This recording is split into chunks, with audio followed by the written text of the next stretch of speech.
Peoples party के chairman Bilawal Bhutto ने कहा है कि तहरीक इंसाफ का कोई मुस्तकबिल नहीं। मुल्क दुश्मन और इदारों के खिलाफ बोलने वालों को सियासत करने का कोई हक नहीं।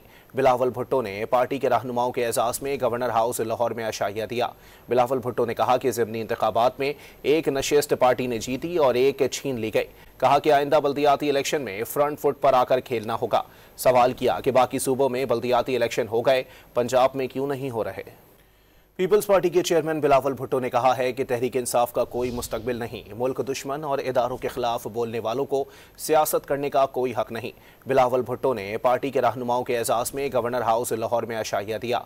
बिलावल भुट्टो ने कहा कि ज़िमनी इंतखाबात में एक नशिस्त पार्टी ने जीती और एक छीन ली गई। कहा कि आइंदा बल्दियाती इलेक्शन में फ्रंट फुट पर आकर खेलना होगा। सवाल किया कि बाकी सूबों में बल्दियाती इलेक्शन हो गए, पंजाब में क्यों नहीं हो रहे।